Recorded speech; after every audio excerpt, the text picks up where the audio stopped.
Bonjour à tous, mon nom est Valérie Pelletier, je suis kinésiologue et physiothérapeute et aujourd'hui dans la série sur les blessures en course à pied, je vous parle du syndrome de la bandelette iliotibiale.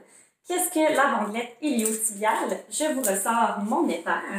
Donc le syndrome de la bandelette iliotibiale, donc si on regarde la bandelette ici, elle part de la crête iliaque en haut et elle descend jusque sur le côté du genou.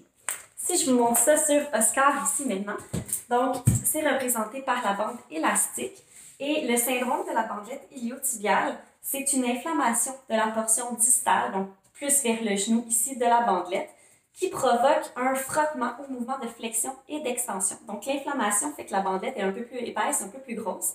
Et quand je vais venir déplier mon genou, ça va venir frotter sur le côté, donc ça crée encore plus d'inflammation, plus de douleur. C'est un peu un cercle vicieux.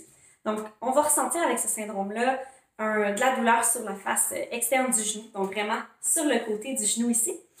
Ça va être pire à la descente, donc nos côtes, quand on va descendre, ça va être plus douloureux. Même chose dans les escaliers. C'est quand même présent là, chez 7 à 14% des coureurs quand même. Au niveau des facteurs de risque, donc on va y avoir une différence de longueur des membres inférieurs. Donc si on a une jambe plus haute que l'autre, ça fait partie des facteurs de risque. Si on a aussi ce qu'on appelle un varus, donc on parle beaucoup d'avoir les genoux vers l'intérieur, les pieds qui s'en vont vers l'extérieur. Le varus, c'est un peu le contraire. Donc ça ici, c'est les hanches, les genoux s'en vont vers l'extérieur et les pieds se touchent en bas. Donc c'est un peu ouvert entre les genoux pour le varus. L'hyperpronation aussi fait partie des facteurs de risque. Donc si on a les pieds qui tournent vers l'intérieur, c'est un facteur de risque. Une diminution de force des muscles abducteurs de la hanche, donc les muscles qui s'occupent dans le fond du mouvement d'abduction, de monter la jambe sur le côté comme ici, ainsi qu'un patron de course inadéquat. Qu'est-ce qu'on fait quand ça nous arrive? Première chose, repos relatif. Donc, on va diminuer notre intensité, notre charge d'entraînement, puis on va réaugmenter progressivement le stress qu'on applique à notre structure. On va pouvoir aussi mettre de la glace dans les cas de douleur. Là, si ça fait mal, n'hésitez pas, on met de la glace pour diminuer un petit peu l'inflammation, la douleur. On peut aussi varier le type d'exercice, donc aller faire de la natation, du vélo, d'autres sports qu'on aime. On peut faire du renforcement, donc les abducteurs de la hanche, donc petits, moyens, fessiers, on va aller les travailler. Tous les muscles aussi des membres inférieurs, des jambes qui sont moins forts, on va falloir les renforcer.